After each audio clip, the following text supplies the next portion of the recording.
Have you ever wondered which were the most expensive, powerful, and legendary American cars of the 1960s? That golden decade when the roar of a V8 was synonymous with freedom, power, and national pride? Get ready to discover cars that today are worth millions. True jewels on wheels that marked history with their design, their force, and their indomitable spirit. Are you ready? Because what comes next are not simple vehicles. They are mechanical treasures that change the course of history.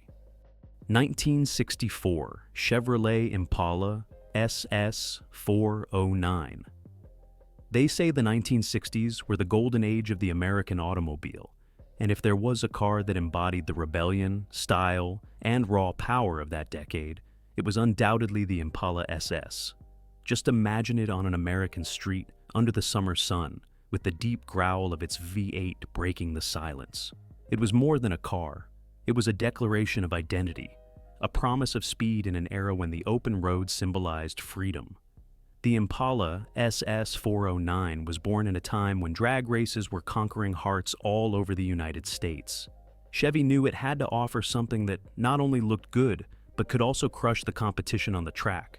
The result was this steel colossus. Under its hood lived a 6.7-liter V8 capable of producing up to 425 horsepower, something absolutely brutal for its time. It was so powerful that when advertisements said 409, young people instantly understood it meant respect. Even the Beach Boys immortalized the model in their famous song 409, turning the Impala into a true cultural icon. When it hit the market in 1964, its base price was around $3,000, a high amount for the era, but not unreachable for a car that offered such muscle and elegance. Today, nearly 6 decades later, collectors pay more than $150,000 for a well-preserved example, especially if it still carries its original factory engine. What was once the dream of a young street racer from the 60s is now a jewel worth a small fortune. The most fascinating thing about the Impala SS 409 wasn't just its power. It was the way it combined brutality and elegance. Its flowing design, chrome lines, the Super Sport emblem on the grille. Everything spoke of a time when cars were genuine works of art on wheels. And here's a little-known detail. Many interiors were customized with vibrant colors and luxurious upholstery, something Chevrolet offered to attract both speed lovers and those seeking distinction. In 1960, Cadillac Eldorado Biarritz convertible. This was the car that defined what American post-war luxury truly meant. A rolling monument to abundance and to the optimism of a nation that believed the future would be bright, chrome-covered, and full of tail fins. Its mere presence was enough to make everyone stop and stare. It shined under the sun like a moving jewel, reflecting the economic power and limitless style of its era. The Biarritz convertible was the crown jewel of Cadillac. Under its long hood hid a 6.4-liter V8 delivering 345 horsepower, more than enough to move its nearly 2,300 kilograms of pure metal and luxury with elegance. It was not a car meant to race. It was a car meant to be seen. Every line of its body, every inch of chrome, every interior detail seemed to shout, "I am American, I am big, and I don't need to apologize for it." When it debuted in 1960, its base price was around $7,400, a fortune for the time. It cost more than many modest homes, and therefore was reserved only for the elite, movie stars, businessmen, and oil magnates. Today, a flawless example can easily reach $400,000 or more, especially if it still includes original accessories like automatic cruise control or the electric antenna, technologies that back then seemed like pure science fiction. What's most fascinating about the Biarritz convertible is that it wasn't just a car, it was an experience. It featured air suspension, power seats, and an automatic top that unfolded with the smoothness of a theatrical gesture. The interior was a symphony of leather and polished metal, with bold colors like crimson red or turquoise blue, combined with brushed aluminum inserts. Climbing into one felt like stepping into a world that now seems like fantasy. A curious detail: Cadillac produced only 200 units with triple-tone bodywork, paint, interior, and top in unique combinations, which makes them even more valuable today. These versions were personally chosen by the most demanding customers, sometimes custom designed to reflect the personality of each owner. 1969, Pontiac GTO Judge. This was Pontiac's answer to a generation that wanted more noise, more power, and more attitude. Its name, the Judge, came from a popular comedy sketch of the era, but its presence on the streets was anything but funny. It was imposing, wild, and carried a roar that made the ground tremble. When this car passed by, silence turned into admiration. Under its hood, the Ram Air 4 hit a 6.6-liter V8 officially rated at 370 horsepower. Though many knew the real number was higher, Pontiac had intentionally underrated it so as not to scare insurance companies. When it went on sale in 1969, its price hovered around $3,500, an absolute bargain for the monster. It was today a GTO Judge with its original Ram Air 4 engine can reach up to $300,000 at auctions, especially if it wears its iconic colors like carousel red or limelight green. Each unit is treated as a relic of an era in which power was a form of art, and the road was a stage. The interesting thing about the Judge is that it wasn't only brute force. It was an experience. Its interior was simple but aggressive. A wood-rimmed sport steering wheel, a minimalist dashboard, and a sense that every inch was designed for the driver, not the passenger. It came with a 4-speed manual transmission that required real skill, and whoever knew how to tame it felt like part of an unwritten elite, the true guardians of the asphalt. A curious detail is that Pontiac originally planned to launch the Judge as a budget version of the GTO, with fewer adornments and a more youthful spirit. But the result was the opposite, a car so powerful and visually striking that it became the absolute symbol of the American muscle car. And now, before moving on to the cars that truly break the million-dollar barrier, I want to know something. Of these 3 cheap ones we've seen so far, the Chevrolet Impala SS 409, the Cadillac Eldorado Biarritz convertible, and this Pontiac GTO Judge Ram Air 4, which one would you want in your garage? Write it in the comments. I want to see how many of you choose muscle, luxury, or legend. 1969 Dodge Charger Daytona. While others were designing pretty cars, Dodge was designing a missile. Its purpose wasn't to parade through city streets. It was built to shatter records in NASCAR, and it did. When it first appeared on the track, rivals didn't know whether they were racing against a car or the future itself. Everything about the Daytona was engineered for one thing: speed. That half-meter pointed nose and the massive rear wing weren't aesthetic whims. They were scientific solutions. Dodge took its design into the wind tunnel, a luxury normally reserved for aviation at the time. The result was an aerodynamic coefficient so low that the car literally sliced through the air, powered by the brutal 7-liter Hemi 5.8 with a real 425 horsepower. The Daytona reached more than 320 kilometers per hour, an unthinkable speed for a production car in 1969. It was the first to break the 200-mile-per-hour barrier in NASCAR history. When it was released, it cost around $4,000, but no one imagined what that number would mean over time. Today, an original Daytona, especially one with a Hemi engine, can sell for $2 million or more. It's one of those cars that didn't just age well. It transformed into a legend. Many collectors consider it the holy grail of American motorsport. A fascinating detail is that Dodge produced only 503 units to homologate it for racing. The curious part? Back then, many dealerships couldn't even sell them. People thought they were too extravagant, too flashy, too ahead of their time. Some sat stored for years, waiting for a buyer who understood their value. Decades later, those same cars would turn into treasures worth millions. 1969 Chevrolet Camaro ZL1. Behind its relatively discreet appearance hid one of the wildest engines Detroit ever created.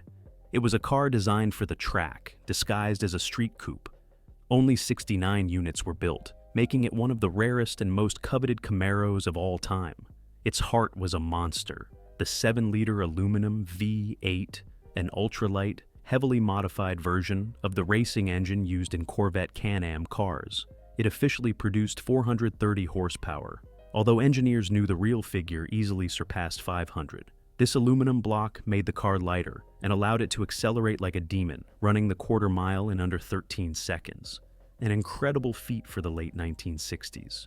When it came out, its price was outrageous, around $7,200, nearly double that of a regular Camaro SS and even more expensive than a Corvette. That's why very few were sold. Most buyers were racers or hardcore enthusiasts who knew exactly what they were getting, an American missile disguised as a muscle car. Today, finding an original ZL1 is nearly impossible, and its value easily exceeds $1 million, with some restored examples selling for over $1.2 million at private auctions. The most curious part is that the project was born thanks to the Central Office Production Order, COPO, an internal Chevrolet system intended for corporate fleets. A visionary engineer used it to sneak in racing specifications into a production Camaro. In other words, the ZL1 was a race car that hacked its way through corporate bureaucracy to exist. It was an act of rebellion inside a giant corporation. Aesthetically, the ZL1 didn't show off its power. It had no flashy stripes or huge spoilers. It was sober, almost modest. But anyone who knew what was hiding under the hood looked at it with respect. 1967, Ford Mustang Shelby GT500. When Carroll Shelby put his hands on the Mustang, he transformed it into something completely new, a creature with the soul of a racer and the body of pure American elegance. It was the kind of car that ignited passion just by sitting still and made the ground tremble with its deep, powerful roar. Under its long hood, Shelby hid a 7-liter V8 428 Police Interceptor, rated at 355 horsepower. Although, like everything Shelby touched, the real figure was well over 400. Its 1967 price was around $4,200, a considerable luxury for the era. But anyone who could afford it knew they were buying far more than just a car. They were buying an extension of their own personality. Today, an original GT500 easily exceeds $500,000, especially if it retains its factory engine and authenticity details signed by Carroll Shelby himself. Some exceptional examples have sold for over $1 million. The GT500 combined the strength of a lion with the elegance of a thoroughbred. It had smooth lines, a muscular profile, and those iconic twin white stripes running across the hood like a battle scar. Inside, the atmosphere was purely American: thick leather, an analog dashboard, and a short, direct shifter. It was a car that demanded respect, but rewarded every drop of adrenaline the driver dared to seek. A fascinating detail is that Shelby designed this car based on what he himself would want to drive. It wasn't just a product, it was a personal dream made real. That's why every GT500 had its own character, its own pulse. When Shelby test drove them before delivery, he made sure each unit had a soul. And now, I want to ask you something. If you had an original Shelby GT500 in front of you, with that roar ready to wake up the whole neighborhood and the key waiting in the ignition, would you drive it without fear, or would you keep it forever as a sacred jewel? Tell me in the comments which one you'd choose. 1969 Pontiac Firebird Trans Am. While the GTO roared with pride and the Charger dominated the tracks, this Firebird was preparing to write its own story, one of power, rebellion, and exclusivity. Only 55 units were equipped with the mighty Ram Air 4 engine, making it a near mythical jewel from the very first day it hit the road, officially rated at 345 horsepower, although the drivers who pushed it swore the real number was closer to 400. It was a nervous, demanding, but magnetic machine. When you started it, the deep, aggressive growl of the Ram Air i4 filled the air with a sound that left no doubt. This was no ordinary car. It was a declaration of intent. At launch, it cost around $3,700, a significant sum for its time. Today, more than half a century later, original examples bring between $180,000 and $400,000 at auction, depending on condition and authenticity. It's not a car you see every day. In fact, most remain tucked away in private collections, treated like pieces of mechanical art. What's most fascinating about the Trans Am isn't just its power, it's its attitude. Its white body with blue stripes, its hood with functional air intakes, and its muscular stance made it look like it was moving even when still. It didn't need to talk about speed. It embodied it, and when the driver dared to push it, it responded with a ferocity that connected directly to the asphalt. Here's a curious detail. Pontiac had to pay a small fee to the SCCA, Sports Car Club of America, to use the name Trans Am, taken from the racing championship. They paid $5 for each unit sold, a symbolic investment that ended up giving the car one of the most iconic names in all automotive history. 1967 Chevrolet Corvette L88. Without exaggeration, this is one of the most powerful and coveted legends ever to emerge from the heart of American engineering. It wasn't a car designed for the street, but a machine born right on the border between the legal and the wild. Chevrolet built it with a clear purpose: to dominate the racetrack, while secretly offering it only to those who truly understood what they were buying. Only 20 units were produced that year, making the L88 a treasure that is practically impossible to find. Under the hood pulsed a 7-liter V8 engineered for the toughest competitions in the world. Officially, it was rated at 430 horsepower, but Chevrolet's engineers knew the real figure exceeded 550 horsepower. The company deliberately underrated its output to discourage inexperienced buyers. The L88 had no heater, no radio, no air conditioning. It was a car built with one single obsession: pure speed. When it started up, the engine's roar filled the air with a harsh, metallic sound that made the driver's chest vibrate. In 1967, its price hovered around $6,200, but money wasn't what limited its sales. Understanding was. This car was so extreme that only the most knowledgeable dared to put one in their hands. Today, every original L88 that appears at auction causes a storm among collectors. In recent years, some immaculate examples have sold for over $3 million. And its value continues to climb every year as if history itself were pushing it toward immortality. A fascinating detail about the L88 is that its story is wrapped in secrecy. Many dealerships didn't even know it existed. Chevrolet offered it only to select customers, racers, and insiders within the brand. For those who bought one, the experience was almost clandestine. They received it without luxuries, without ornaments, with a clear warning: this car is not for beginners. 1966 Shelby Cobra 427. Carroll Shelby, the man behind this beast, had an idea that seemed insane at the time. Combine the lightness and refined chassis of a British sports car with the brutality and muscle of an American V8. The result was something so wild that even today, nearly 6 decades later, it is still considered one of the most powerful street-legal cars ever created. Under its short, wide hood roared a 7-liter V8 that delivered over 480 horsepower. And the most impressive part, the car weighed just over 1,000 kilograms, around 2,200 pounds. That meant it could go from 0 to 60 miles per hour in just 4 seconds. A figure that even many modern supercars envy. Nothing like it existed in the 1960s. It was an explosion of adrenaline on wheels, pure American energy in its rawest form. When it hit the market, the Cobra 427 cost around $7,500, a price that already made it a luxury reserved for the boldest buyers. But no one could imagine it would one day become a cult object. Today, an original Shelby Cobra 427 exceeds $2 million at international auctions, and some examples with racing history or Shelby's signature have reached prices close to $5 million. What's fascinating about the Cobra is its duality. It was both an engineering masterpiece and a dangerous creature. Carroll Shelby knew this, and he used to say the car was not for the faint-hearted. In fact, many professional drivers admitted that the Cobra was so powerful that, if not treated with respect, it could kill you. It had no driver aids, no traction control, no anti-lock brakes. Just the driver, the engine, and a visceral connection to speed. 1966 Ford GT40 Mk II. Its story was born out of contempt. Enzo Ferrari refused to sell his company to Henry Ford II, and that insult ignited a spark that would forever change the history of motorsport. Ford didn't just want to compete with Ferrari. He wanted to destroy him on his own battlefield, the 24 Hours of Le Mans. And the GT40 was the weapon that made it happen. The GT40 Mk II was an uncompromising machine, forged with an obsession for victory.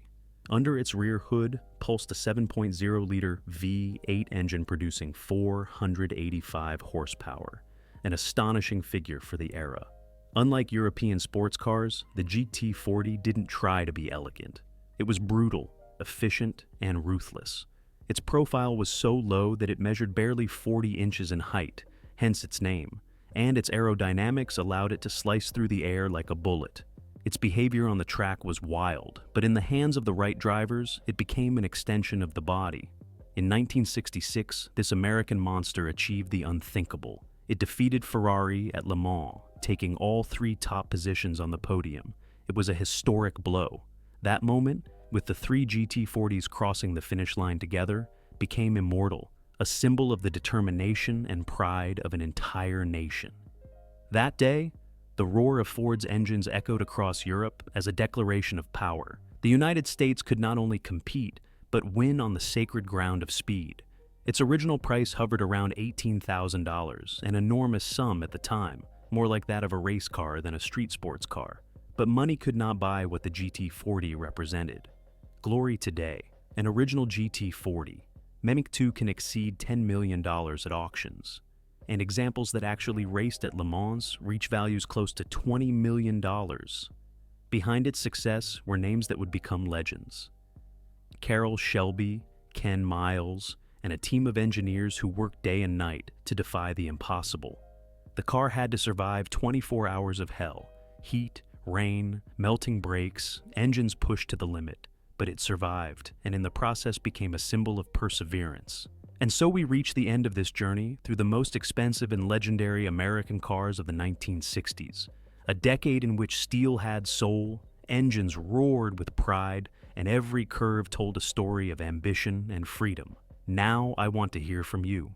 If you could have only one of these cars in your garage, which would it be? The brutal power of the Shelby Cobra 427, the elegance of the Cadillac Eldorado, or the historic roar of the Ford GT40 that humbled Ferrari? Write your answer in the comments and tell me why you'd choose it. And if you enjoyed this journey through the 60s, you cannot miss what's coming next. I invite you to continue this adventure with our video on the most expensive American cars of the 1950s.